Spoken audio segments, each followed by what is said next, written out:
Здравейте, уважаеми зрители, добре дошли. Много се радвам, когато в момента, в който работя по дадена колекция, точно в този момент ми се появят оферти за още машини от същата въпросна колекция, които точно да се вместят в ревюто, точно в момента, в който се занимавам с тези ревюта. И в случая с колекцията на консол, всъщност тези машини, които ми се добавиха по времето, в което вече бях заснел основния масив, който вие сте видели до миналата седмица, всъщност ставаше дума за две машини.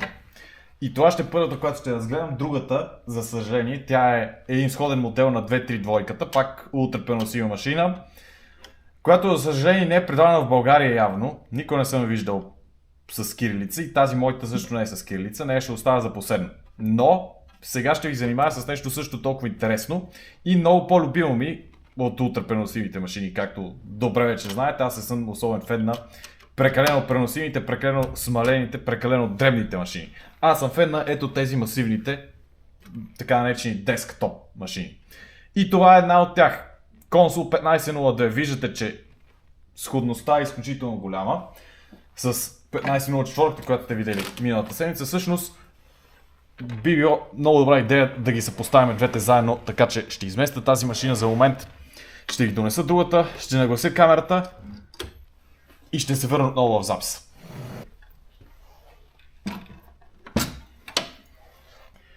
Ето бе, много. Двете машини са поставени една друга, може да ги видите. Сега ще ви кажа една разликата. Първата очевидна разлика, тази машина много прилича на 1511, за разлика от тази 1504, която има със собствен дизайн, собствено тяло и собствен капак. Тази ми прилича много на една машина, за която спечелих един аукцион в Балкан аукцион преди няколко месеца беше. Мина вече доста време. Спечелих аукциона, всичко беше наред, обаче човека не я изпрати. След няколко напълнени от моя страна не я изпрати, накрая ме блокира и машината не си я получих.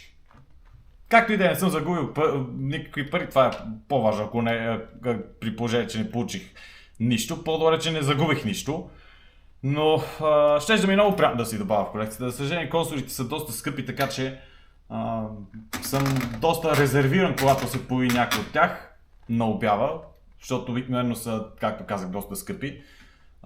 Но тук цената беше много справедлива за 1502, затова взех 100 лева за такава машина, толкова рядка. Знаете, вече съм ви казал колко невероятно редки са непреносимите, така наречените десктоп машини на консол.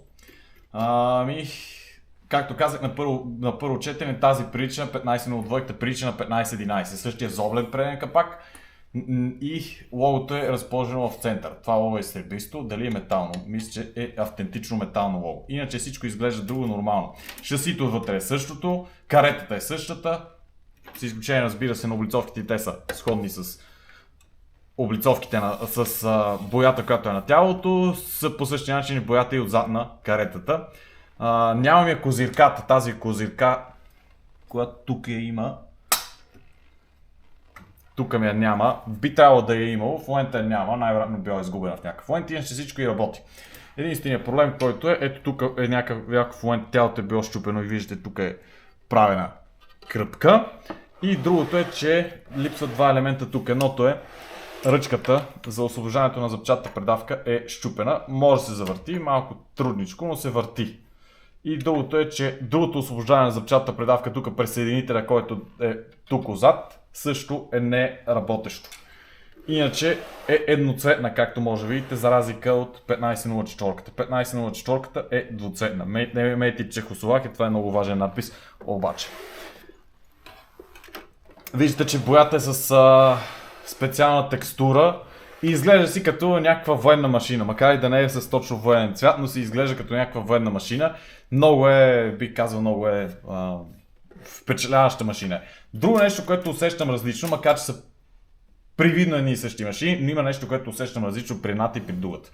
Тази е с клавиши, които не усещам така силно луфт между самия клавиш и изпълнителен механизъм, който е тук отзад по средата. Тук има по-голям луфт, тук няма такъв луфт. Макар че механизмът отвътре би трябвало да е един и същ, но все пак не са едни и същи машини като усещане. И тази е малко по-тих, тази е малко по-шумна. Вие чухте тази на тестовото писане, на пробното писане, което в момента го виждате и тук, че е доста по-тих. доста по-тихичка, тази уд е доста по-силно. И другата основна разлика, която е, ще ви обърна, за да видите. Виждате, че тук нямаме плътно тяло. Виждате, че тук тялото отдолу, т.е. шасито на машината е открито. Нямаме плътно тяло, плътно дъно, както при 1504, което също е типично за повечето машини. Има някакъв модел, мисля, че този и точно онзи, за който ви говорих, преносимия модел, който е по образец на 1504, който е близнак в по-преносима форма, те са единствените консоли, които имат плътно дъно. Иначе плътното дъно не е често практикувано и при тях.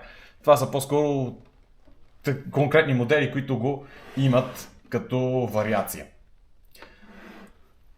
Мисля, че няма какво повече да кажа за тази машинка. Бях доста експресен, доста бърз в уточняването на разликите. Има някакви разлики в клавиатурата. Примерно, тази клавиатура, цифрите са тук, цифрите са над Shift. С Shift и няма 0 и тройка. При 1502. При 1504 цифрите са под Shift, има тройка, има и 0. Запетаята е както на новия български стандарт, запетаята на 1504 е тук, тук има F. F-то трябва да е по принцип тук долу, но тук в случая е този мекия знак. Меки знак, не мога точно да докарам руската интонация, който няма главна буква и затова би следвало да се намира тук горе заедно с запетаята. Тук горе заедно с запетаята, само че тук при 1504 също е различно. При 1504 мекия знак е тук горе. До връщането на каретата една стъпка надясно. С запетаята е пресечения S, двойния S. Не знам как се казва точно този символ. И въобще това са разликите между двете машини. Абсолютно същата функционалност. Нека отворим да видим. Нищо по-различно. Даже ще ми е интересно дали се вместят двата капака по някакъв начин.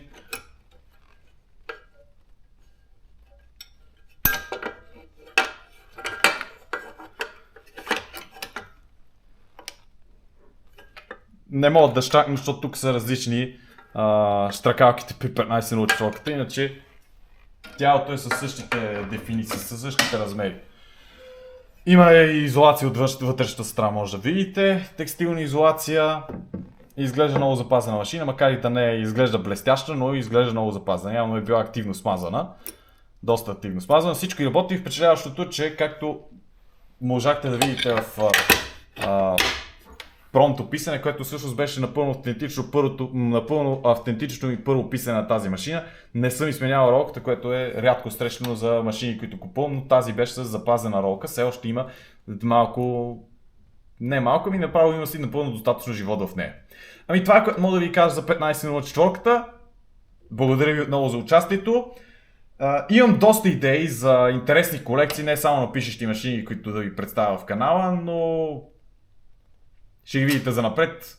Очаквайте ги през 2026 година. Определено ще се опитам да започна новата година с някакви по-силни неща в канала. За сега ви благодаря за вниманието и ще се им отново скоро.